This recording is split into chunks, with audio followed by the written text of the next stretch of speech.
Ating tunghayan po si Marimon Reyes kung okay na siya. Marimon, kumusta ngayon dyan sa EDSA Shrine? I understand may misa na alas Magandang 8. Go umaga. ahead. Mm.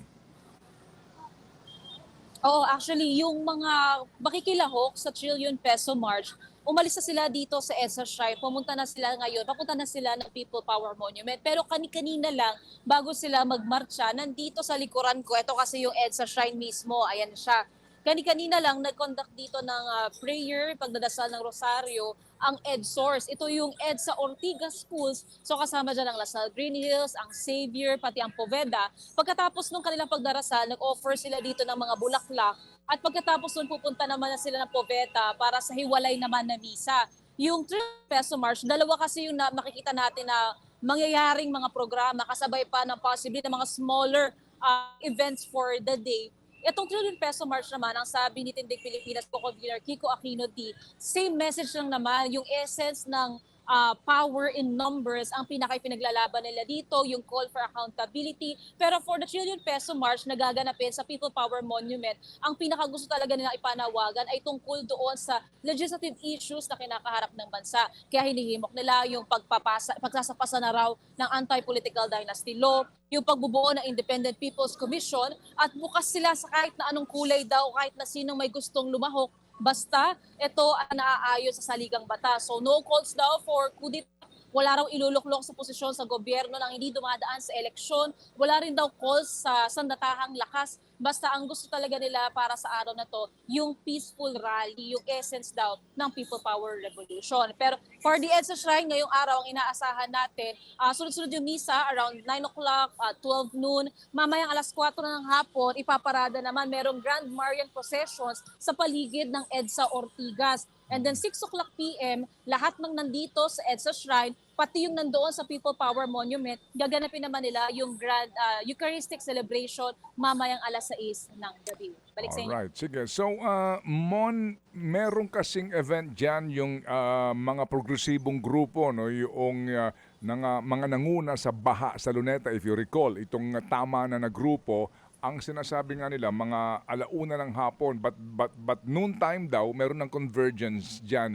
Meron ka ba nakikitang senyales? At meron bang baka meeting ng grupo para sila pahintulutan nga din na pwede silang makapag-pulong-pulong dyan sa EDSA Shrine mismo?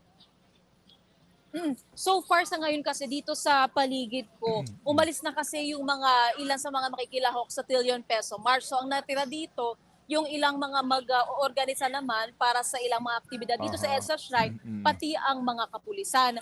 Pero kasi yung sa Trillion Peso March, iba-iba rin kasi mga koalisyon na makakasama nila dito. So yung Tindig Pilipinas, yung ilang Okay. mga samahan ng mga manggagawa, yung iba, pati ang kabataan, inaasahan din mamayang tanghali or ngayong oras na to papunta na rin sila ng People Power Monument. Pero anytime within the day, lahat naman ng mga mag-oorganisa dito sa EDSA Shrine o kaya sa ilang bahagi ay papayagan naman. Pero para doon sa mga walang permit daw na na-secure ayon sa mga otoridad, parang isang oras lang ang ibibigay Okay. sa kanila. Pero for those na may authority, hahayaan naman sila within the schedule. Doon sa People Power Monument, 1 o'clock, 2 o'clock, meron ng pre-programs. Bukas na rin daw yung kanilang mga aktibidad, mga exhibit doon, yung mga booth.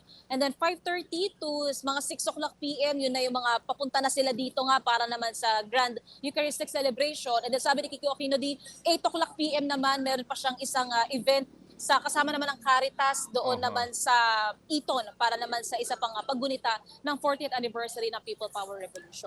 Napapansin ko parang wala ako nakikitang pulis dyan. Nasaan sila? Kasi usually pag dumadaan ako dyan at may mga rally, mas marami pa yung pulis sa mga rallyista.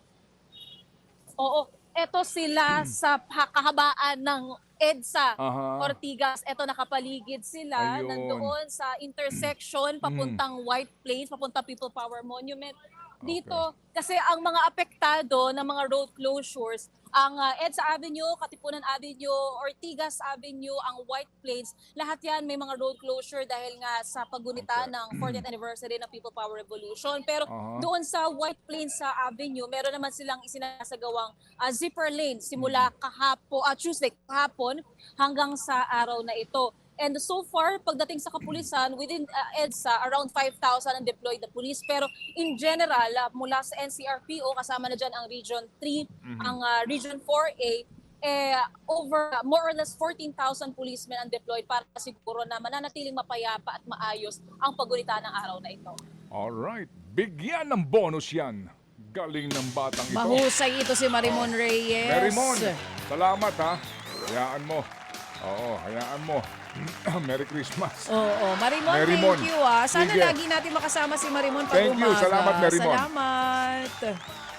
Mga kapatid, brothers and sisters, saan ka pa? Dito na tayo sa totoo.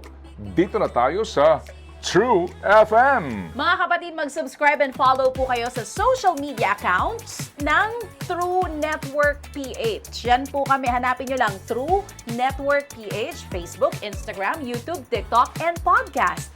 Mapa Apple or Spotify man yan, mahahanap nyo kami. Lahat ng mga napapanood at napapakinggan nyo po sa programa, nasa social media accounts namin yan. So, paano mga kapatid? See you sa social media! Ito tayo sa